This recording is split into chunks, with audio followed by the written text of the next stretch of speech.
Sir, ऐसे क्या देख रहे हैं?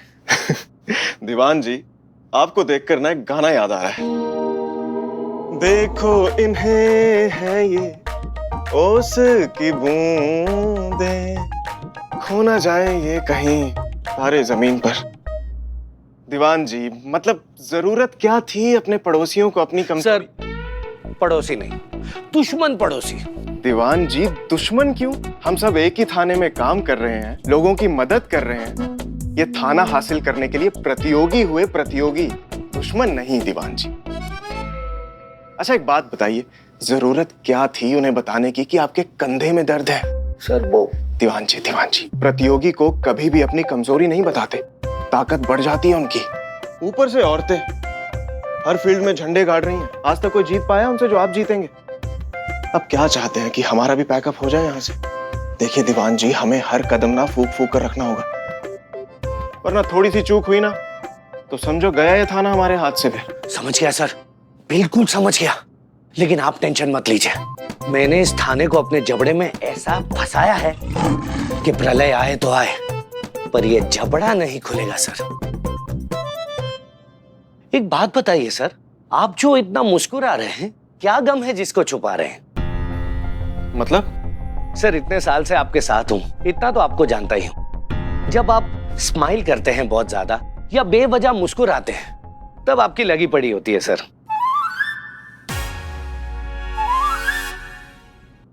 मेरा मतलब है, आपके दिमाग में कोई टेंशन चल रही होती है, जैसे इस वक्त चल रही है आपकी बहन योगिता जी के बारे में। वो आज शाम को आपको मिलने आ रही है ना सर, उसी को लेकर आप टेंशन में है ना? आपको पता है सर, पहला फोन तो उन्होंने मुझे किया था। वो आपका फोन ट्राई कर रही थी लेकिन फोन लग नहीं रहा था, तो सोचा कि साथ में है तो बात हो जाएगी। लेकिन सर आप बिल्कुल टेंशन मत लीजिए, मैं शाम को गेस्ट रूम खुलवा दूंगा, आप अच्छे से अपनी बहन को मिल लीजिएगा, किसी को कानों कान खबर नहीं पड़ेगी। क्या बात है दीवान जी, एकदम कंचा आदमी है आप। मतलब पूरी प्रॉब्लम ही सॉल्व कर दी मेरी, ट्रबल शूट। अगर आप नहीं होते ना तो क्या होता अमर विद्रोही का। इसी बात पे ना दीवान जी कुछ ही दे दीजिए हमें। नहीं, बड़ा ही प्यार आ रहा है। अरे चलिए अब बताइए कौन से केस की बात कर रहे थे आप? दिखाइए फाइल। ये वाली देखिए। बहुत कॉन्फिडेंट है ये अमर विद्रोही, लेकिन तजुर्बा कहता है हमारा, दो ही तरीके के लोग ओवर कॉन्फिडेंट होते हैं, या तो बहुत डरा हुआ आदमी या बेवकूफ आदमी। क्या लगता है आपको, ये कौन है? बेवकूफ तो बिल्कुल भी नहीं है मैडम सर, ये तो हम दावे के साथ कह सकते हैं। और दूसरी बात, आपको लगता है ऐसा आदमी किसी से डरता होगा?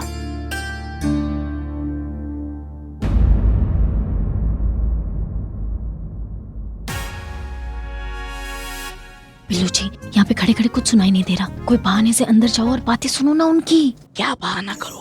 जान अरे गोभी का डंठल पूरा जिंदगी हम लोग के छाते पर मुंह दलने के लिए पैदा हुआ है क्या तुम? थाना कर्ज अदा करने का समय है, जाओ जाओ। क्या हर बार कर्ज? अरे उसको भेजो ना जिसके कान तेज है ऐसे मामले में। किसको? माँ को। अरे तुम्हारी माँ की हालत खराब है, जब से वो मिशन काला कबूतर के बारे में सुनी है ना, उनका खुद का पर्सनल कबूतर उड़ा हुआ है सब, पता नहीं काहे बौखल। तुम जाओ, तुम जाओ।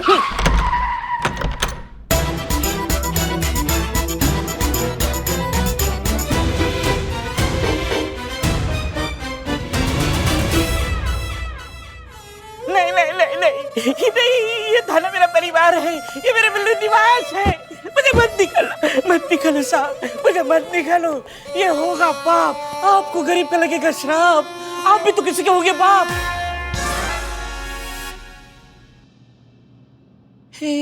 राइम हो गया, पता नहीं कैसे हो गया, लेकिन कनेक्शन कुछ नहीं है, फ्लो में निकल गया। मुझे माफ कर दो, मुझे ये थाने से मत निकालो, ये बिल्लू निवास मेरा है। निकालो? एक मिनट, ये सब क्या हो रहा है? अरे वही जो बहुत पहले हो जाना चाहिए था। ये जो चीज है। What चीज? I'm Billu the spy. ये जो बिल्लू नाम की चीज है, इस आदमी के खिलाफ ना तो कोई केस दर्ज है, ना तो कोई FIR है, फिर भी आदमी जाने कब से इस लॉकअप पे अपना कब्जा जमाए बैठा। सर जाने दीजिए ना, बच्चा है ये बुड्ढा। मतलब हमारे बच्चे जैसा है, परिवार का सदस्य ही समझिए।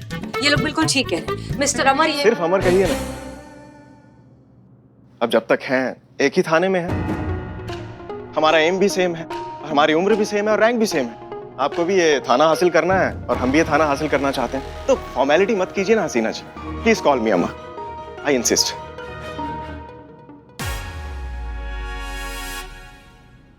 वो कहते हैं ना, दुश्मनी लाख सही, खत्म न कीजिए रिश्ते, दिल मिले ना मिले हाथ मिलाते रहिए।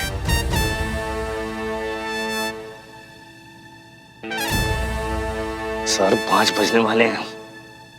हाँ तो इट्स फाइनल, चलिए निकालिए ना। चलो। एक मिनट आप अदा डकैती नहीं, इन्हें अनऑफिशियली हमारा स्टाफ मेंबर समझिए। जय हिंद सर। देखिए मैडम, अनऑफिशियल तो कुछ नहीं चलेगा। सॉरी ब्रदर, वो क्या है ना, रूल्स तो सबके लिए सेम होते हैं और हीरो के कैरेक्टर में कभी कभी विलन वाला काम भी करना पड़ जाता है। Please get out. नहीं, एक मिनट। बात अगर यहाँ पर कानून की है तो फिर ऑफिशियली करिश्मा सिंह को हम दोनों के अंडर नियुक्त किया गया है, तो फिर कल जब हमें केस में इनकी जरूरत थी तो आपने इन्हें रिलीज क्यों नहीं किया? ये भी तो गैर कानूनी हुआ ना। सर 5 बजने वाले हैं। हाँ तो आपकी हेड कांस्टेबल भी तो एफआईआर लिखने की जिद करके बैठ गई थी ताकि दीवान जी एफआईआर ना लिख पाए। आप मुझे बताएंगे ये कौन सी कानून की कैटेगरी में है?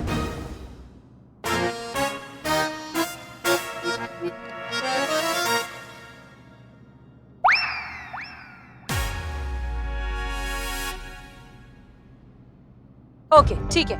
इस तरह से लड़ने का कोई फायदा नहीं है। हमें मिलकर किसी सोल्यूशन पर आना होगा, किसी कॉमन ग्राउंड पर हमें कॉम्प्रोमाइज करना होगा। तो कॉमन ग्राउंड ऐसे किसी इंसान का हो सकता है जो न्यूट्रल हो, और यहाँ पर न्यूट्रल है करिश्मा सिंह। तो तय रहा, थाने में आने वाली हर एक एफआईआर सिर्फ करिश्मा सिंह रजिस्टर करेंगे। क्या आपको मंजूर है? सर बज गए 5। चलेगा चलेगा, अभी मुझे एक जरूरी काम याद आ गया, मुझे जाना होगा। हाँ सर।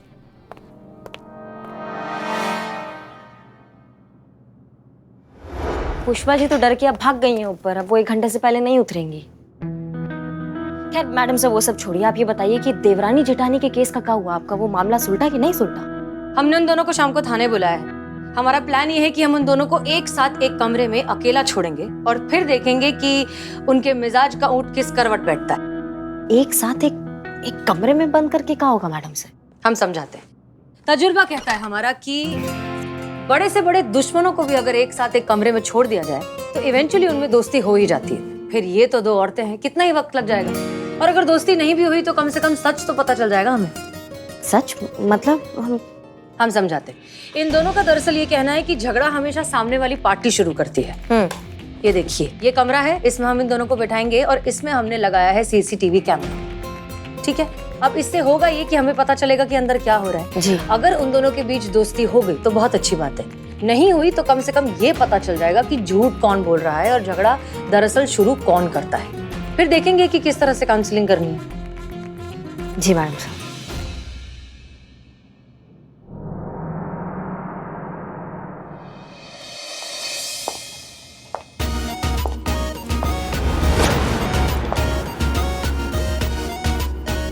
जी कहिए। एसएचओ का कैबिन कहाँ है?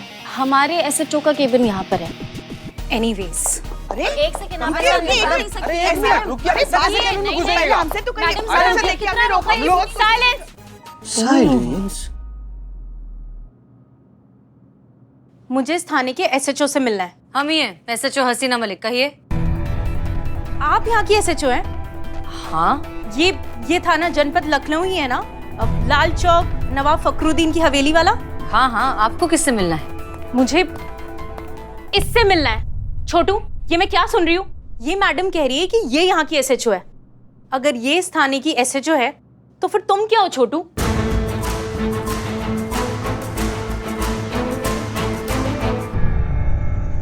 क्या बिग बॉस आते ही डायरेक्ट अटैक? आप चलिए ना, मैं आपको वेट अ सेकेंड छोटू, मुझे अभी जानना है और यही जानना है, और तुम मुझे बताओगे ये सब चल क्या रहा है? इस थाने का एसएचओ कौन है, ये या तुम? ये भी हैं और हम भी हैं। What?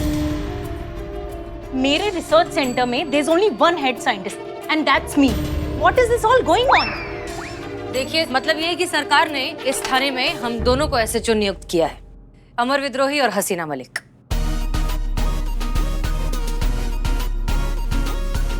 Honestly, अच्छा लगा आपसे मिलकर। बहुत कम आंखों में इतनी गहराई होती है।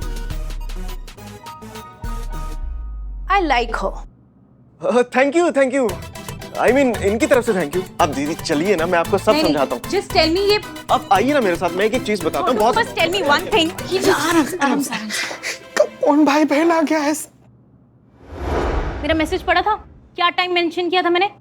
शार्प 5 o'clock मेरी फ्लाइट लैंड कर जाएगी, लेकिन नहीं, भाई साहब का एयरपोर्ट पे कुछ आता पता ही नहीं और मुझे यहाँ पर आना पड़ा खुद धक्के खाते हुए। I mean, कभी तो रिस्पॉन्सिबिलिटी उठाओ। अमर तुम बड़े हो गए यार, कुछ तो सुधरो। दीदी क्या कर रही हैं? ये मेरा वर्क प्लेस है दीदी, थोड़ा आराम से बोलिए। नहीं वो सब छोड़, मुझे एक बात बता, ये बाहर क्या ड्रामा चल रहा था? I mean, एक थाने के 2 SHO, मतलब यहाँ भी लड़कियां तुमसे आगे हैं, तुम पर भारी हैं। और तेरी ये जो SHO है ना, क्या नाम बताया तुमने उसका? हसीना मलिक। राइट, हसीन तो वो है ही और गॉर्जियस पर्सनैलिटी की मालिक भी।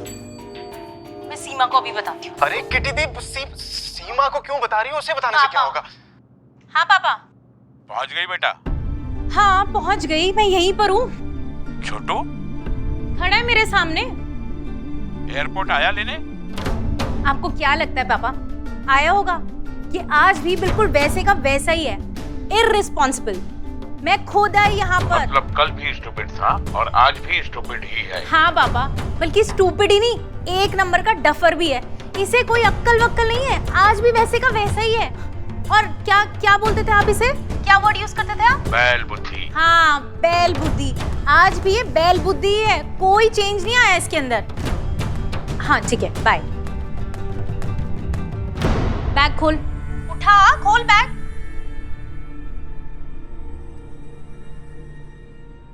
देख मैं तेरे लिए क्या लाई हूँ, तेरी फेवरेट मिठाई बालूशाही। Have it.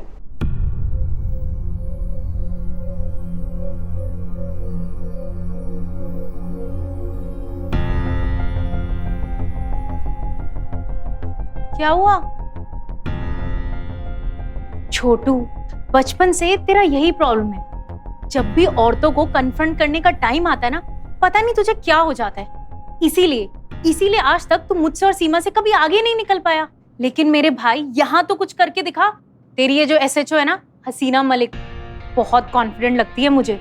उसकी आंखों में ठहराव से पता चलता है कि किसी भी मुश्किल की घड़ी में ना इजीली गिव अप करने वाली लड़कियों में से नहीं है वो।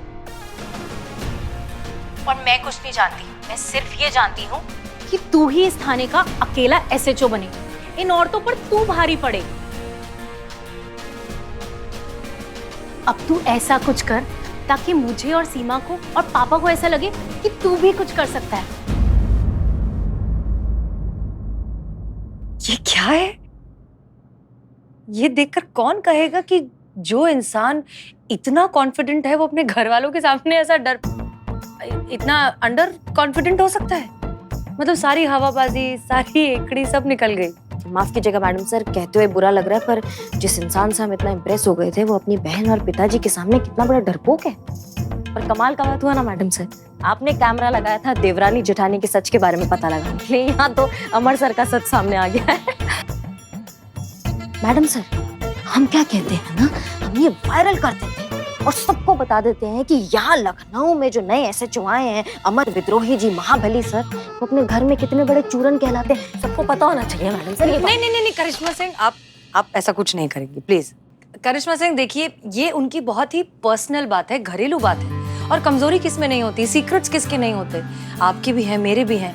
अब इस तरह से उनकी इतनी प्राइवेट बात को दुनिया के सामने लाना ये तो अच्छा नहीं है ना। We have to respect his privacy. जी मैडम सर। नेटवर्क नहीं है लगता है। हेलो, अरे भाई साहब, अरे यार नेटवर्क खराब है क्या? हेलो पुष्पा जी, हेलो, क्या कर रही हैं आप? काम? आपके होते हुए थाने में कोई और ताका झाकी कैसे कर सकता है? कॉम्पिटिटर, साक्षात कॉम्पिटिटर आ गया है आपका थाने में। वो हमारी कमर में चमक आ गई है ना, बहुत दर्द कर रही है। जीते, मैडम से करिश्मा मैडम को कोने मार के ठीक किया था ना, हाँ वो मैंने देख के सीख लिया था। मैं करूँ पुष्पा जी? मारिए बेफिक्र होकर मारिए। क्या कुसुम कुसुम चल रही है? अरे नहीं, डंडा का पता नहीं, सीधा ही नहीं हो पा रहा। कोई बटन उटन दबाइए ना आप थोड़ा सा। अच्छा, आपको पता होगा ना डंडा पे चलती हुई। हाँ, दिखाओ। देखिए, मारिए, मारे साथ तुझे, मारिए। ठीक हुआ। नहीं हुआ, फिर से मार। हो गया। अरे थोड़ा समय तो दो इसको ठीक होने के लिए।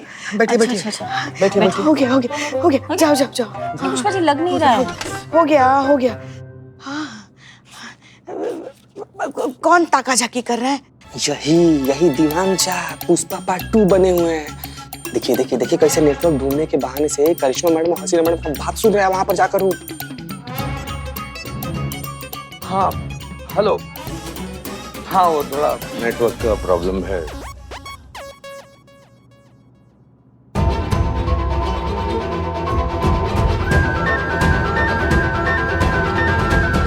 वैसे कहाँ घुसे जा रही हैं आप? ये वही देवरानी जेठानी है जिनके बारे में हम बात कर रहे थे।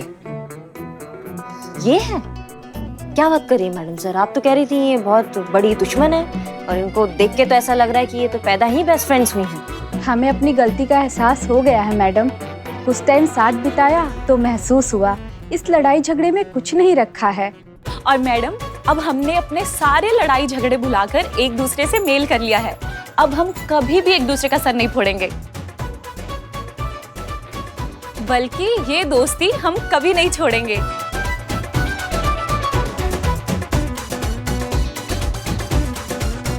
Good luck. Thank you madam.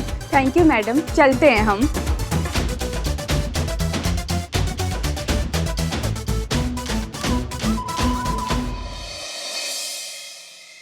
नहीं अम्मी, हमें नहीं याद आ रहा कि हमने ईयरफोन्स कहाँ रखे। आप एक बार घर पे चेक कीजिए ना, हम यहाँ चेक कर रहे हैं, हो सकता है जिम करके हमने यहीं रख दिए हो। हाँ नहीं, लेकिन फिलहाल तो नहीं मिल रहे। एक बार आप घर पे चेक कीजिए, हमारे रूम में चेक कीजिए, हो सकता है कहीं मिल जाए। हाँ ठीक है, चेक करके फोन करिए हमें।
वो नहीं मिले हमें ईयरफोन्स।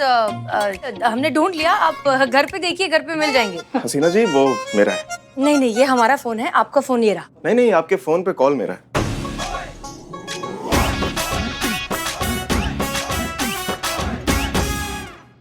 वो हमारी अम्मी हमेशा अम्मी ही फोन करती है ना हमें, इसलिए हमें लगा कि अम्मी का ही फोन होगा, इसलिए बिना देखे उठा लिया। आपने किस लिए फोन किया था? जी मुझे आपको बताना था कि कल 10 में से ना 3 जीप मुझे चाहिए रहेंगी, तो उसके अकॉर्डिंगली आप अपना शेड्यूल सेट कीजिएगा प्लीज। अच्छा, सिर्फ 12 से 3। ओके, नो प्रॉब्लम, हो जाएगा मैनेज।